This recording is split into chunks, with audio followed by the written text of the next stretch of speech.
I want you to remember that no bastard ever won war dying for his country. He won it by making the other poor dumb bastard die for his country. The Rock Metal Podcast, episode 103 with St. Elmo's Fire.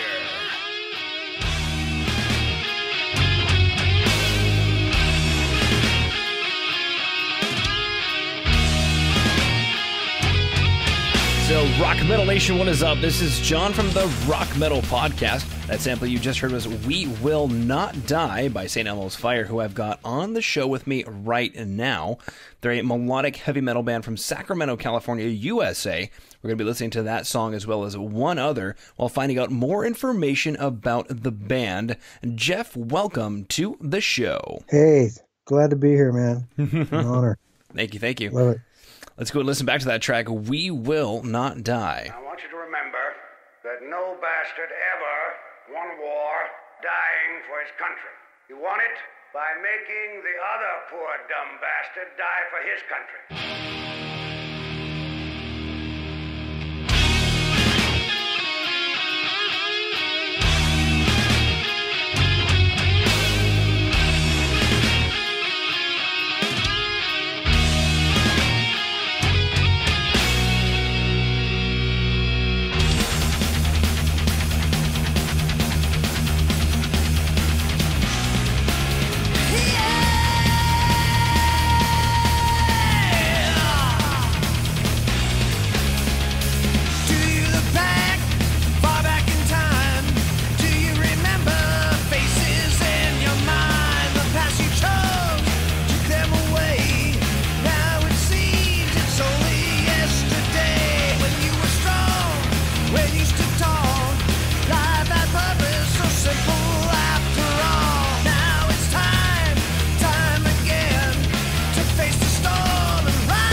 right, coming back from We Will Not Die.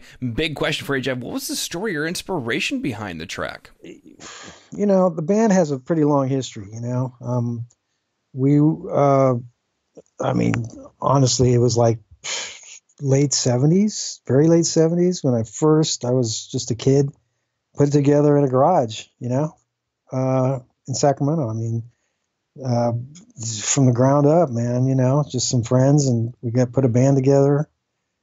You know, so we went from that to, you know, moved to Los Angeles, got a couple record deals, and that was in around 86. And then the band, I mean, I couldn't do it anymore. I just kind of got burned out. And by 92, the band was done. I mean, as far as I was concerned. So the We Will Not Die is our comeback theme in a way. You know, it's like, you know, I got the fire to do it again. Still got something to prove.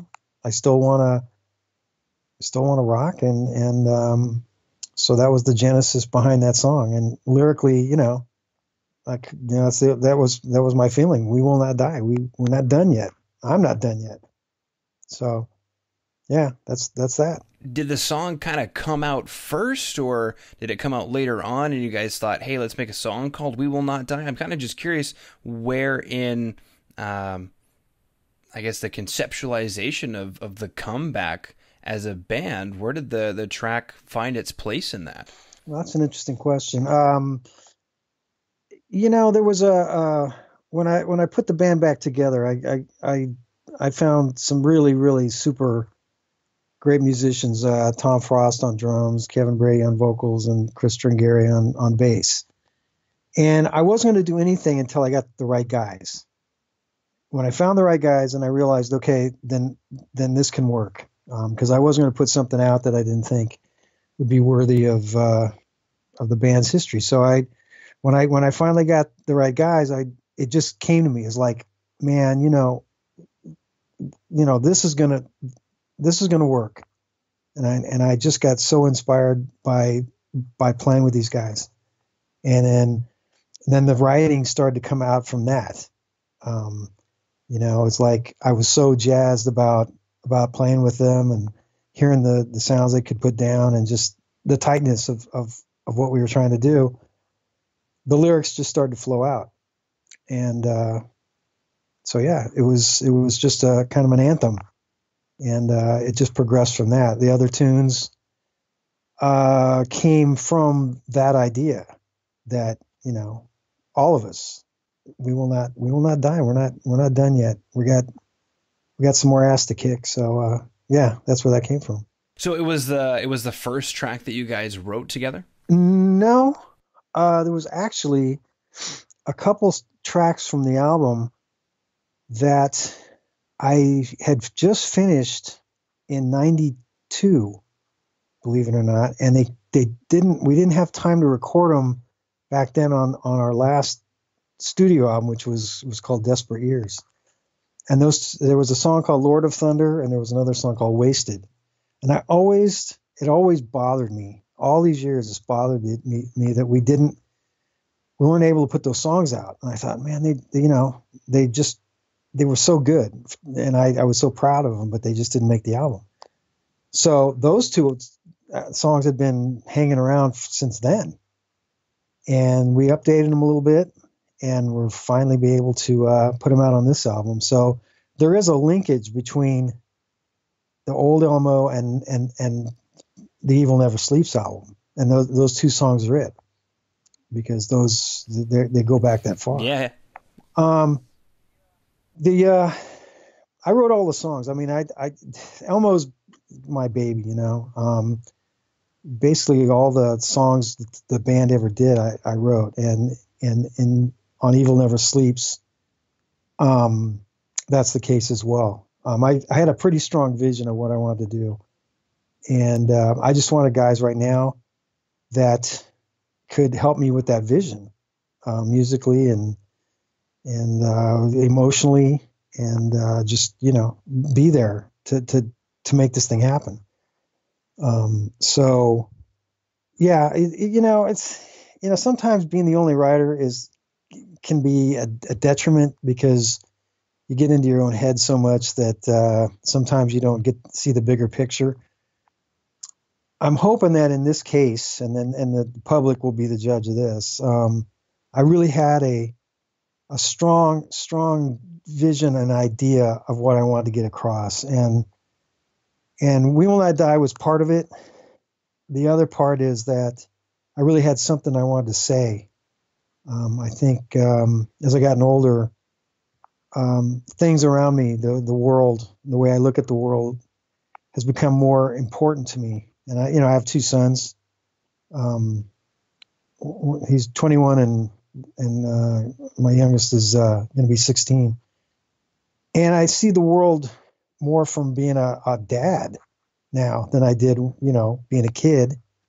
And so the whole Evil Never Sleeps idea is just, not only do I care about the world, but I want to make sure that, this world is going to be a better place for my kids and your kids, and, that kind of thing.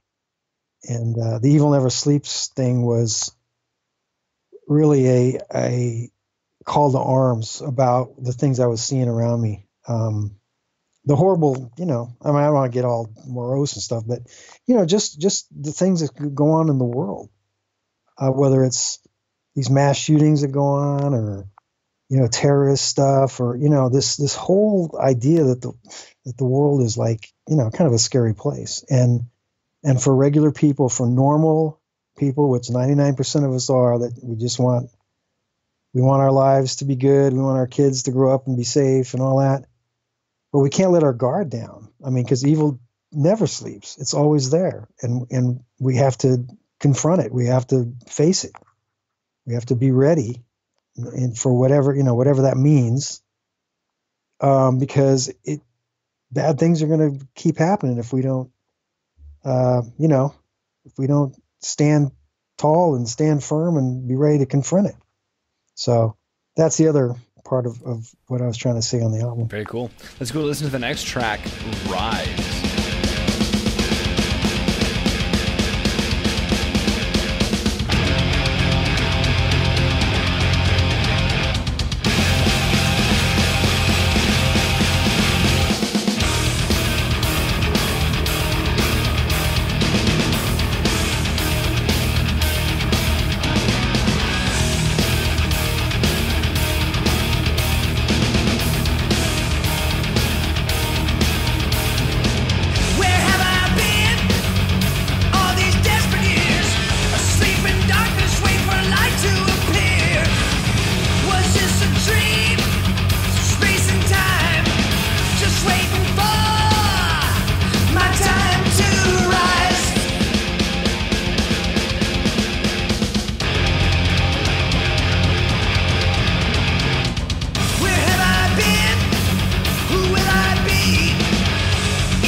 come back from Rise. I'm speculating, Jeff, that this is very similar to We Will Not Die in that we are rising up again. Is that similar to?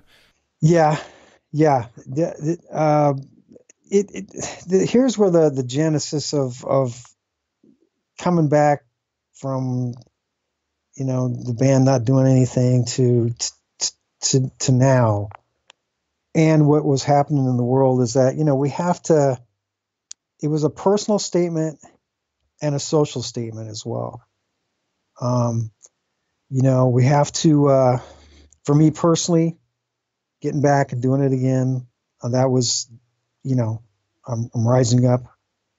And then it kind of metamorphosized. Part of it was a social message as well. Like, we have to rise as a global society, to take care of one another, to make the world better,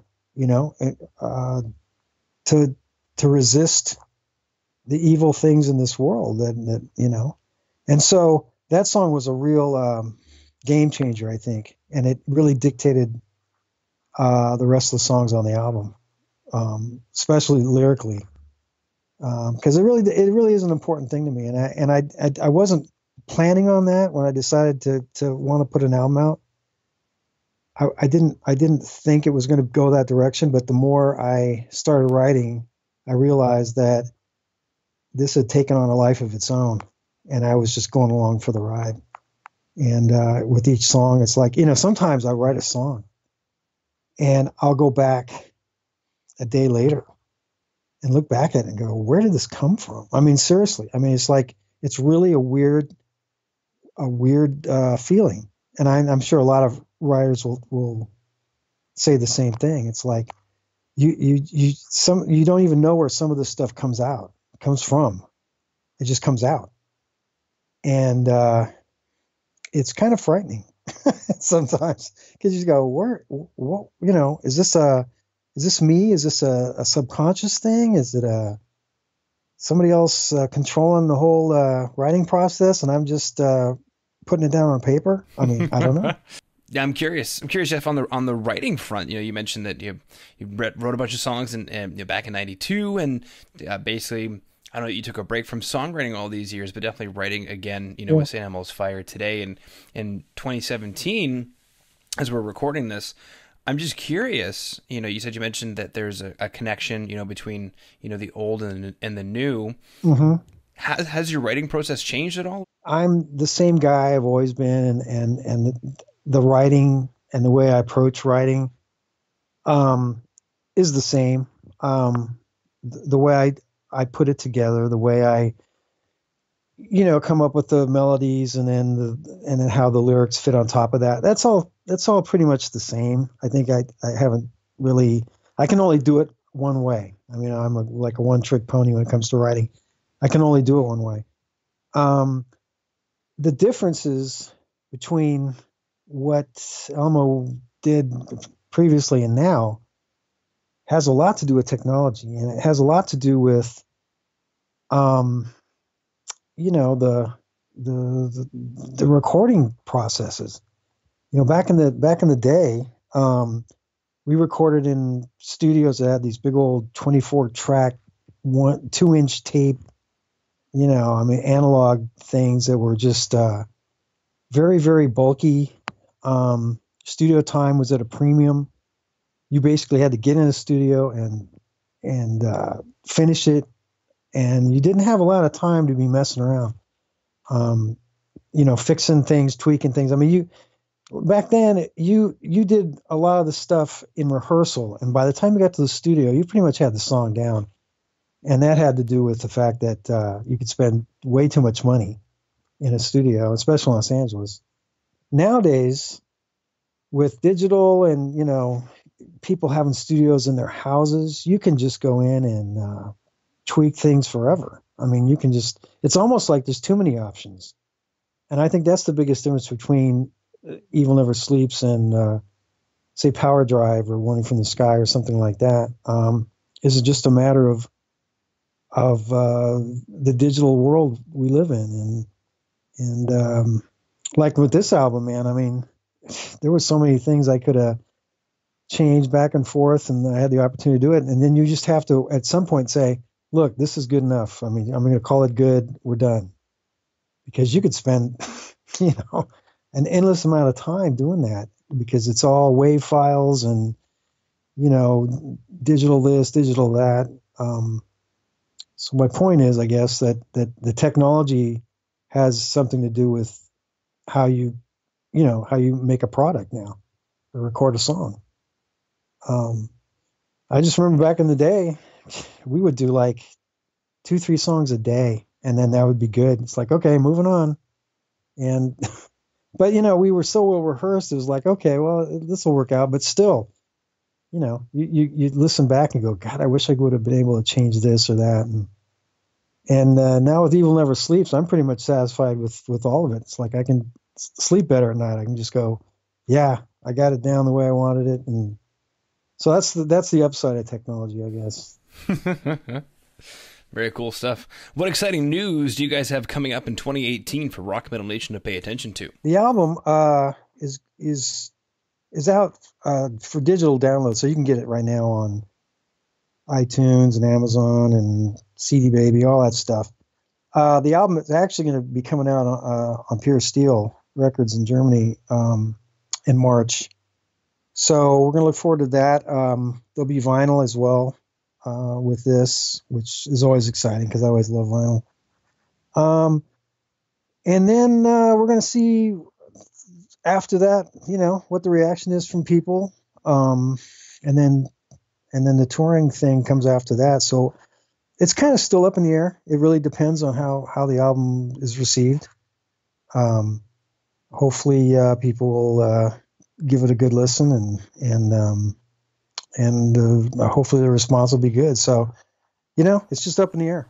Cool. So Rock Metal Nation, if you dug the 2 tracks that we listened to today, We Will Not Die and Rise, then the album Evil Never Sleeps is available for digital download on all major carriers, iTunes, Amazon, CD Baby, and then also as well it'll be available on Pure Steel Records in March. It'll also be available on vinyl, so that's very exciting. The next logical question is, for Rock Metal Nation who wants to find out more about you guys, is there a website that they should go to? Yeah, you can go to www.xxxrecords.com. That has all the current info. It has videos and links and, just the current information on the band, what we're doing, what's coming up. So if they go to xxxrecords.com, they'll be well informed on what the band's doing. All right, very cool. So Rock Metal Nation, go ahead and head over to xxxrecords.com, and that's the hub where you can find out everything that you wanted to know about St. Elmo's Fire.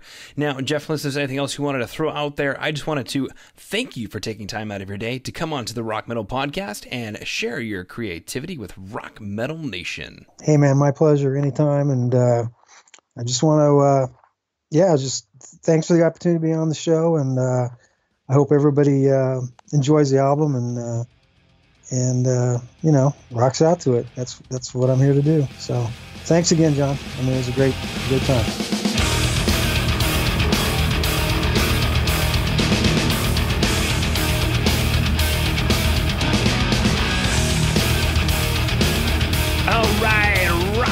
Nation. Hopefully you just found your new favorite band in St. Elmo's Fire. And big thanks again to them for coming on and sharing their music with us. Make sure to head over to www.therockmetalpodcast.ca to get all the information on the show you just heard today. And until then, rock on, Rock Metal Nation.